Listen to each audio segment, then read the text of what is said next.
లొట్టలేసుకుంటూ తినే ఆహార పదార్థాలన్నీ కల్తీమయమైపోతున్నాయి. పాడైపోయిన పదార్థాలతో చేసిన వంటకాలు ప్రాణాల మీదకు తెస్తున్నాయి. హైదరాబాద్లో పేరు మోసిన కొన్ని బడా హోటల్స్, రెస్టారెంట్స్లో కూడా పరిస్థితి ఇలాగే దాపురించింది. రోజుల తరబడి నిల్వ ఉంచిన పదార్థాలతో చేసిన ఫుడ్ తినడం వల్ల క్యాన్సర్ల బారిన పడే ప్రమాదం ఉందని డాక్టర్లు హెచ్చరిస్తున్నారు.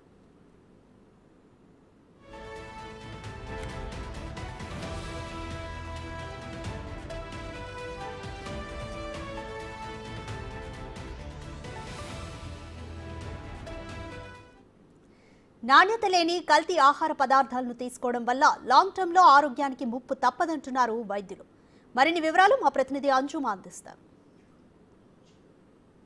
ఏ నిత్యావసర వస్తువులు కొనాలన్నా ఒకటికి రెండు సార్లు ఆలోచించాల్సినటువంటి పరిస్థితి ఉంది. ఎందుకంటే ఏది కల్తీనో ఏది మంచిదో తెలుసుకోలేని పరిస్థితిలో ఉన్నాము. ఎట్ ద సేమ్ టైం వీకెండ్లోనో నార్మల్గానో ఏదైనా అకేషన్ ఉండో ఫ్రెండ్స్తో ఫ్యామిలీతో బయటికి వెళ్ళినప్పుడు ఏదైనా రెస్టారెంట్కి కానీ హోటల్ కానీ వెళ్ళినప్పుడు నచ్చిన ఫుడ్ ఐటమ్ మనం ఆర్డర్ చేసుకొని తినాలన్నా కూడా అది మంచిదా కాదా, నిల్వ ఉంచినటువంటి ఆహార పదార్థాలతో చేశారా అనే డౌట్ అయితే రీసెంట్ టైమ్స్లో చాలా వస్తుంది.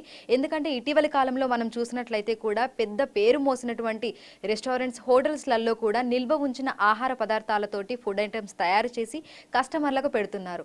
అయితే ఇలా నిల్వ ఉంచిన పదార్థాలను తీసుకోవడం, మీట్ ఇట్లాంటివి తీసుకోవడం వల్ల ఎట్లాంటి హెల్త్ ఇష్యూస్ వస్తాయి, షార్ట్ టర్మ్లో కానీ లాంగ్ టర్మ్లో కానీ వీటి వల్ల వచ్చేటువంటి అనారోగ్య సమస్యలు ఏంటి అనేది కూడా తెలుసుకునే ప్రయత్నం చేద్దాము. సో ప్రజెంట్ మనము ఫిలిం నగర్లో ఉన్నటువంటి అపోలో హాస్పిటల్స్లో ఉన్నాము. మనతో పాటు గ్యాస్ట్రో ఎంటరాలజిస్ట్ జతిన్ ఏగుర్లా ఉన్నారు. మిగతా విషయాలను ఆయన మాటల్లోనే అడిగి తెలుసుకుందాము. నమస్తే సార్. సార్ ప్రజెంట్ మనం చూస్తే ప్రతిదీ కూడా కల్తీ అయిపోతుంది. లైక్ చిన్న పిల్లల పాల దగ్గర నుంచి ఐస్ క్రీమ్స్ కానీ, అల్లం వెల్లుల్లి పేస్ట్ కానీ, సో ఏది తీసుకోవాలన్నా సరే ఒక భయం అయితే ఉంటుంది జనాలలో. సో ఇదే టైంలో మనం చూసుకుంటే బయటికి వెళ్ళి ఏదైనా మనం నచ్చిన ఫుడ్ ఏదైనా తినాలన్నా కూడా వాళ్ళు ఎట్లాంటి ఆహార పదార్థాలతో చేస్తున్నారో కూడా తెలియట్లేదు. సో ఇట్లాంటివి మనం తీసుకోవడం, ఎస్పెషల్లీ మీట్, చాలా రోజులు స్టోర్ చేసిన మీట్ మనం తీసుకోవడం వల్ల ఎట్లాంటి హెల్త్ ఇష్యూస్ వస్తాయి? సో కంటామినేషన్ అనేది ఇట్స్ అ బిగ్ ఇష్యూ అండి. First of all the raw materials, వీళ్ళు యూజ్ చేసే రా మెటీరియల్స్ సోర్స్ ఎక్కడి నుంచి చేస్తున్నారు, ఎన్ని రోజులు నిల్వ పెడుతున్నారు, are they following the regulations on the food storage and disposal, ఎంత క్విక్గా కుక్ చేస్తున్నారు, and the quality of these things are mostly unregulated in many places as we are seeing. So దీనివల్ల we are observing that a lot of health issues are occurring. So short టర్మ్లో తీసుకున్నట్టయితే మనం ఇట్లాంటి contaminated కానీ long storage ఉన్న tinned raw materials use చేసిన food తినడం వల్ల గ్యాస్ట్రైటిస్, ముఖ్యంగా అజీర్ణత, కడుపులో గ్యాస్ట్రిక్ ఇష్యూ ఆర్ అసిడిటీ, తేన్పులు రావడం, బాగా ఎక్కువగా ఉబ్బరంగా ఉండడం, ఫుడ్ తొందరగా డైజెస్ట్ అయినట్టు అనుకోకపోవడం, ఆ తర్వాత మలబద్ధకము, అండ్ ఒక్కొక్కసారి బాగా పాడైన ఫుడ్ తీసుకోవడం వల్ల గ్యాస్ట్రోఎంటరైటిస్ అవ్వడం, డయేరియా, వాంతులు, విరోచనాలు, దీని ఇన్సిడెంట్స్ అనేది బాగా ఎక్కువగా చూస్తున్నాము. ఇది షార్ట్ టర్మ్లో. మీరు లాంగ్ టర్మ్గా అబ్జర్వ్ చేస్తే ఈ more and more of tinned foods కానీ, లేకపోతే లాంగ్ స్టోర్ మీట్ కానీ, లేకపోతే రీహీట్ చేసిన ఆయిల్లో కుక్ చేసినా కానీ, ఇట్లాంటి దానిలో లాంగ్ టర్మ్ తీసుకుంటే we are also seeing increased incidence of cancers also, especially colorectal cancer కానీ, స్టమక్ క్యాన్సర్ కానీ. సో ఎందుకంటే అవి తీసుకున్నవి they impact the gastric lining and colonic lining, and అక్కడ మ్యూటేషన్స్ అవ్వడం వల్ల లాంగ్ టర్మ్లో క్యాన్సర్స్ కూడా రిస్క్ ఫ్యాక్టర్ అని తెలిసింది స్టడీస్లో. So as much as possible we should try home cooked meals and avoid, because it is very difficult for us to judge where what is the material that they are using and how long they are storing. So నార్మల్గా మనం చూసినట్లయితే కూడా బయట junk food కానీ, లేదంటే bakery items కూడా ఎక్కువగా తీసుకుంటూ ఉంటారు. సో కొన్ని కెఫేలలో మనం చూస్తే కూడా లైక్ ఈ మైదా ఏదైతే వాడతారో అది కూడా స్టోర్డ్ మైదా, అంటే పాడైపోయిన మైదా కూడా యూస్ చేస్తున్నారని రీసెంట్ టైమ్స్లో మనం ఎక్కువగా వింటున్నాము. సో వీటి వల్ల ఎట్లాంటి హెల్త్ ఇష్యూస్ వస్తాయంటారు? సో ఇంపార్టెంట్ పాయింట్ అండి. మైదా ఇప్పుడు కార్బోహైడ్రేట్స్ అంటే మెయిన్గా షుగర్, స్టార్చ్ సోర్స్ ఉండేది. Carbohydrate major part of a diet. So carbohydrate రెండు రకాలు ఉంటాయి, refined and unrefined. So unrefined carbohydrates అంటే హోల్ గ్రెయిన్ ఉండేది, brown bread, brown rice, quinoa, oats ఇలాంటివి. దీంట్లో ఏంటంటే ఎక్కువ ప్రాసెసింగ్, ఇండస్ట్రియల్ ప్రాసెసింగ్ అనేది ఉండదు. సో దీంట్లో దానికి ఉన్న న్యాచురల్ స్ట్రక్చర్ కానీ, ఫైబర్ కంటెంట్ కానీ, న్యూట్రిషనల్ వాల్యూ, విటమిన్స్, మినరల్స్ చాలా ఎక్కువ ఉంటాయి. అదే మీరు దీనికి ఆపోజిట్గా చూస్తే ఈ రోజుల్లో మనకి ఎక్కువ ట్రెండ్ ఉన్నది more amount of processed things. So all the burgers, breads, pastries, or pizzas, everything is made from the bread that is baked, that is used from refined carbohydrates. So refined దాంట్లో ఏమవుతుందంటే nutritional value కోల్పోతుంది, and దాని vitamins minerals ఉండవు, fibre content ఉండదు. So దీనివల్ల problem ఏమవుతుందంటే nutritional deficiencies ఒకటి important. Second thing, చాలా క్యాలరీ డెన్స్ ఫుడ్ అవ్వడం వల్ల సడన్గా షుగర్ స్పైక్స్, తర్వాత సడన్గా షుగర్ క్రాషెస్ అనేది వస్తుంది బాడీలో. ఇలాంటివి మన లాంగ్ టర్మ్ బేసిస్ మనం హ్యాబిట్ ఫామ్ చేసుకుంటే ఫ్యూచర్లో ఇన్సులిన్ రెసిస్టెన్స్ రావచ్చు ఈ సడన్ క్రాష్ వల్ల. సో ఇన్సులిన్ రెసిస్టెన్స్ అంటే nothing but diabetes. So diabetes prevent చేసుకోవాలనుకుంటే మనం మోర్ ఆఫ్ అన్రిఫైన్డ్ కార్బోహైడ్రేట్స్ అంటే ఓట్స్ కానీ brown rice, brown wheat prefer చేయాలి. ఈ మైదాతో చేసిన పదార్థాలు అవాయిడ్ చేయాలి. ఎస్, టు అన్ ఎక్స్టెంట్ ఆ మైదా కూడా the way that is being processed, ఎంత ఎక్స్టెంట్ ప్రాసెస్ అవుతుంది, ఎలా హ్యాండిల్ చేస్తున్నారు, వాట్ ఈస్ ద క్వాలిటీ, దాని మీద it is going unchecked, and దానివల్ల కూడా మనకి ఇంతకుముందు చెప్పినట్టు హెల్త్ ఇష్యూస్ వస్తున్నాయి. సో మెయిన్గా చూసుకుంటే ఈ చికెన్, మటన్ అనేవి అంటే మీట్ ఏవైతే ఉన్నాయో వాటిని ఫ్రిడ్జ్లో స్టోర్ చేసి లైక్ ఒక 1 వీక్ 10 డేస్ అట్లా స్టోర్ చేసి తీసి మళ్ళీ వాటిని కుక్ చేసి ఇవ్వడము, అట్లాంటిది మనం తినడం వల్ల దానివల్ల ఎట్లాంటి ప్రాబ్లమ్స్ వస్తాయంటారు? లేదండి, అంటే so more amount of reheating, even cooked meet కూడా మనం మల్టిపుల్ టైమ్స్ రీహీట్ చేస్తే ఈవెన్ పచ్చిది కూడా లాంగ్ టర్మ్ స్టోరేజ్ చేయొద్దండి.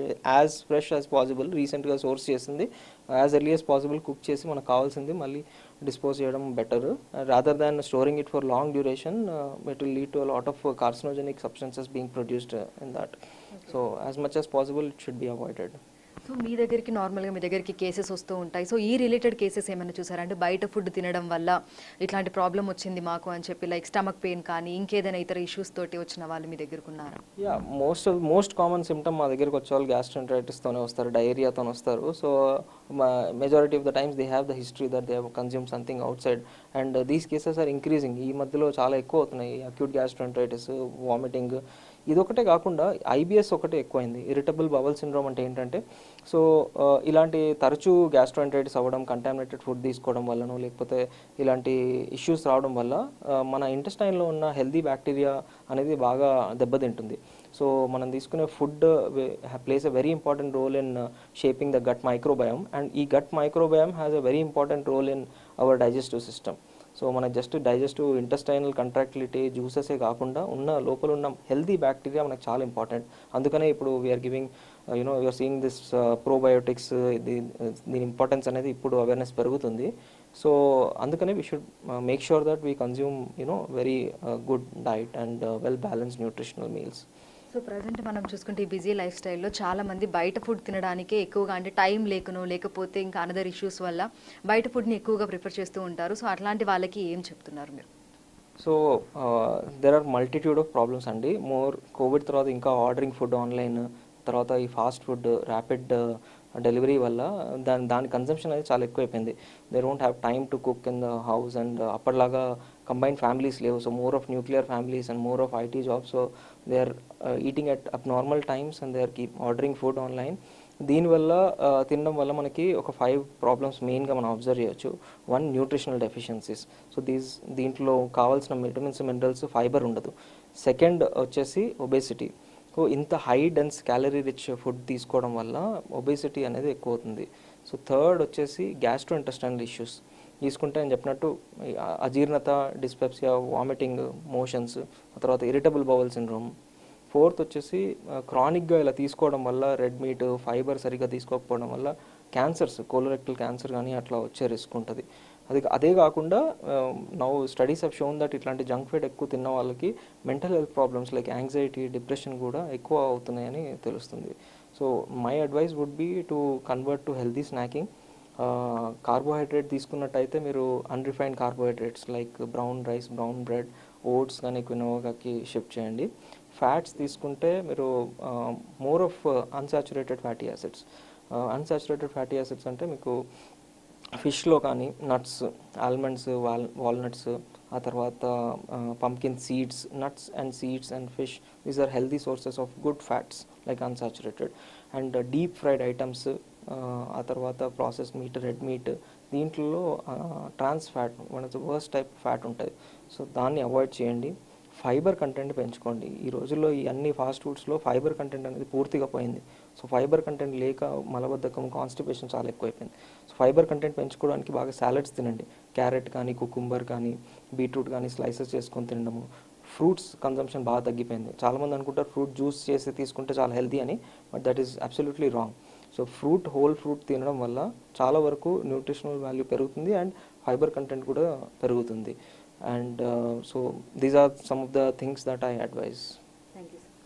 సో ప్రజెంట్ మనం చూసినట్లయితే బిజీ లైఫ్ స్టైల్లో చాలా మంది ఏంటంటే వాళ్ళకి టైం లేకనో లేకపోతే వేరే ఏమైనా ఇష్యూస్ వల్లనో బయట ఫుడ్ని ఎక్కువగా తినడానికి ఇష్టపడుతూ ఉన్నారు. అయితే దీన్ని ఒకేసారిగా తగ్గించడం అయితే వీలు కాదు, కానీ మెల్లిమెల్లిగా బయట ఫుడ్ని తగ్గించడము, ఎక్కడికైనా వెళ్ళినప్పుడు లైక్ మనం రివ్యూస్ చూసుకొని అది మంచి హోటలా కాదా, ఫుడ్ ఎలా ఉంది ఏంటి అనేది, సో నెంబర్ ఆఫ్ ఆప్షన్స్ అన్ని చూసుకొని మనం వెళ్తాము. కానీ అక్కడికి వెళ్ళినప్పుడు మనకి కొంచెం తేడాగా అనిపించినా మనం ఆ ఫుడ్ తినకుండా ఉండడమే మంచిది. యాజ్ సూన్ యాజ్ పాసిబుల్ ఇంట్లో చేసుకొని తింటేనే అది కూడా హెల్దీ డైట్ ఫాలో అవుతేనే ఆరోగ్యానికి మంచిదని కూడా డాక్టర్లు సూచిస్తారు.